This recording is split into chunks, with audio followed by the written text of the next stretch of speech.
हे wait, सो क्या आपको पता है हमारा यूनिवर्स कोलैप्स कर रहा है?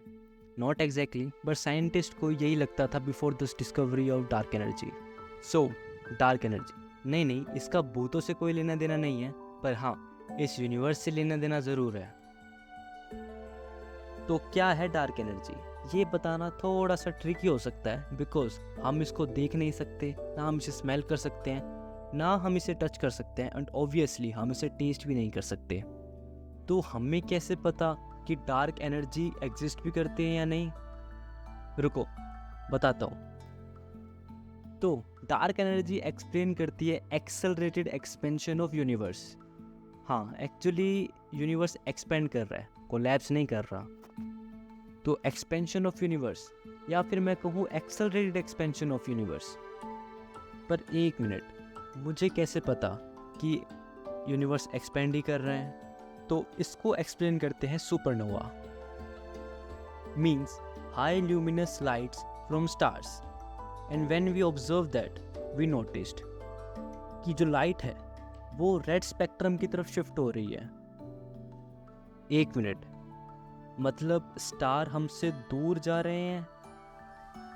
तो हाँ, इसका जवाब है यस, वो हमसे दूर जा रहे हैं। यूनिवर्स कैसे एक्सपेंड कर रहे हैं और ये डार्क एनर्जी से कैसे सब कुछ रिलेटेड है, आखिर ये सब कुछ इतना इंटरकनेक्टेड कैसे है? इसे पता लगाने के लिए सबसे पहले हमें स्टडी करनी होगी डार्क एनर्जी की।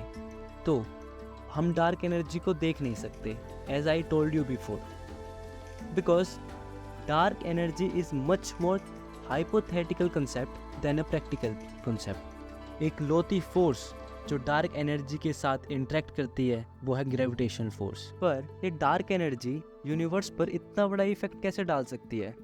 सो answer to that question is maybe because of its composition. We can see we have less than 5% of ordinary mass and 25% of dark matter, and rest of the part is of dark energy.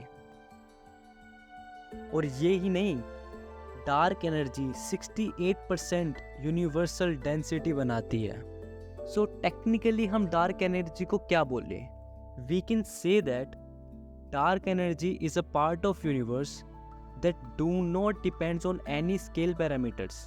अगर मैं इस बात को आसान भाषा में बोलूँ तो डार्क एनर्जी किसी भी स्केल पैरामीटर पर डिपेंड नहीं करती, वो एक कांस्टेंट है। वैसे काफ़ी सारी हाइपोथेटिकल थ्योरीज बनी हैं डार्क एनर्जी को लेकर, जैसे कि कॉस्मोलॉजिकल कांस्टेंट। इसके बारे में हम वीडियो में आगे बात करेंगे, बट मैं आपको इसके बारे में इतना बता दूं, इसने काफ़ी सारा कन्फ्यूजन क्रिएट किया था। एक थ्योरी कहती है कि कुछ वर्चुअल पार्टिकल्स हैं जो नथिंग के अंदर फॉर्म होते हैं और उसी के अंदर डिस्ट्रॉय हो जाते हैं, एंड ऐसा ही कंटिन्यू चलता रहता है एंड तक। और एक अनदर थ्योरी ऐसा बोलती है कि डार्क एनर्जी और कुछ नहीं, सिर्फ एक ग्रेविटेशनल फोर्स है जिसे हम समझ नहीं पाए हैं। सो जैसे मैंने आपको कहा, ये सारी की सारी हाइपोथेटिकल थ्योरीज हैं, तो ऐसा ज़रूरी नहीं कि ये सच हो। अब हम जानेंगे एक्सपेंडिंग यूनिवर्स कैसे कनेक्टेड है डार्क एनर्जी से, हाउ दे आर कनेक्टेड। यहाँ फ्रेम में एंट्री होती है सर एल्बर्ट आइंस्टाइन की, और वो इंट्रोड्यूस करते हैं कॉस्मोलॉजिकल कांस्टेंट का, which is represented by lambda। वो कहते हैं कि emptiness itself contain energy, और उस एनर्जी को एल्बर्ट आइंस्टाइन ने बोला vacuum energy, and cosmological constant was equivalent to this vacuum energy। But बाद में पता लगता है कि cosmological constant काफ़ी ज़्यादा अलग आंसर दे रहा था क्वांटम फील्ड थ्योरी के हिसाब से। तो एट लास्ट इसको रिजेक्ट कर दिया गया because of a lot of confusion.